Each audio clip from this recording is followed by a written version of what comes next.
This is the Fitzy and Whipper with Kate Ritchie podcast. Donald Trump has won the White House with an historic comeback. The first president to win a non-consecutive race for the White House since Grover Cleveland did it more than 130 years ago. This will forever be remembered as the day the American people regained control of their country. 71 million votes went to Trump. Kamala Harris's 66 million votes. Wasn't it weird as well that he got up and spoke with his victory speech at 2:30 in the morning over there, but it was prime time here in Australia? Yeah. Nice timing. He did it for us. Yeah. Everyone Always got thinking home. of others. One man who is over there, he's been to numerous US elections for The Project, and you can catch The Project 6:30 weeknights on Channel 10, is the magnificent Waleed Aly. Welcome, Waleed! Hey, how you doing? Hi. Good, mate. Thanks for coming on. Can I just say, Waleed, how you are so diplomatic in this situation is unbelievable. And, you know, I mean, you've been to quite a few of these before, but what we saw yesterday, I mean, you've got to admit, it will be known as one of the most historic US elections of all time, won't it?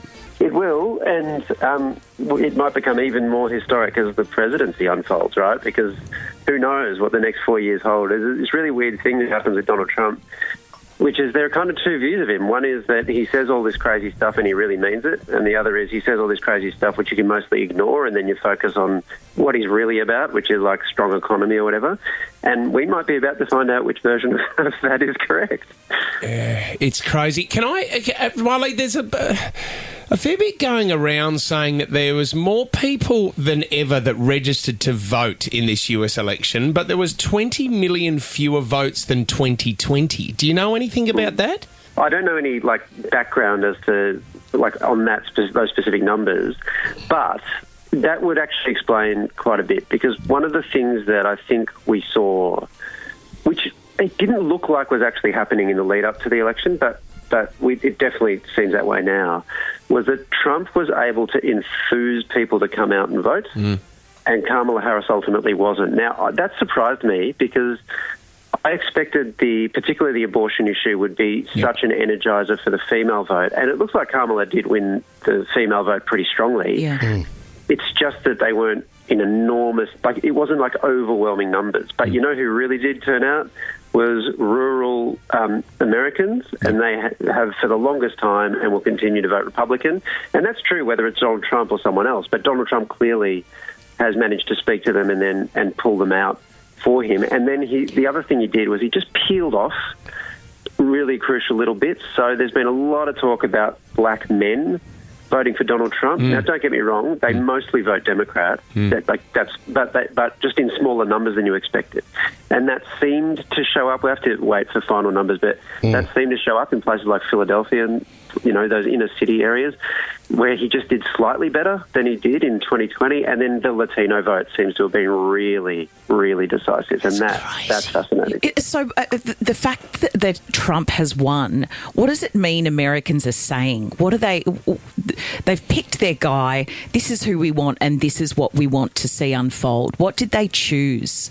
They're angry, and they wanted life...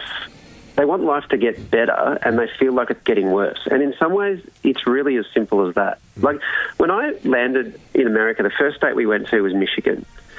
And we were going to a college football game, actually, as it happened, to speak to some people. Can highly recommend that, by the way. Yeah, great idea. Go to a college football thank game. you. It's so good. There's 110,000 people here. Incredible. No way. Yeah, I know. It's for college. Anyway, and we're driving on the highway out to the stadium, and there are these billboards, and there's all sorts of billboards, but there was one that Trump had, and it just said, "Are you better off? ? Vote Trump." Simple as that. Yep. And I remember looking at that and going, that is devastating. And I thought at that moment, he's going to win. And then I slowly changed my mind as we got closer to the election, and I guessed probably Harris, but I ended up being wrong about that. But that initial hunch was right. When you're in America, voting for Trump is a kind of a normal thing, because he's the Republican nominee. And there are a whole lot of people who are always going to vote Republican, and you can put a pot plan up, they will vote Republican. Yep. And then there are those who are attracted to Donald Trump, and the basic fundamental elements of the campaign remain pretty basic and fundamental, right? Things like economy. things like migration. And when you're living in Australia, you get distracted by a lot of sensational stuff, and that is there. And even in America, particularly Democrats get distracted by that. Yep. But the fundamental stuff... So in some ways, America's saying it's really annoyed, and in other ways, it's not saying much different to what it normally says, which is the economy matters. Well, that's what we were sort of saying earlier in the show too, Waleed, is that we sit back here and it's very easy to judge because my values don't align with Donald Trump, but I'm not living in middle America either. So for me to cast my impression and tell you how shocked I am that the world or America consider this guy a leader is sort of a little bit ignorant because I don't know the detail and I'm not living the life.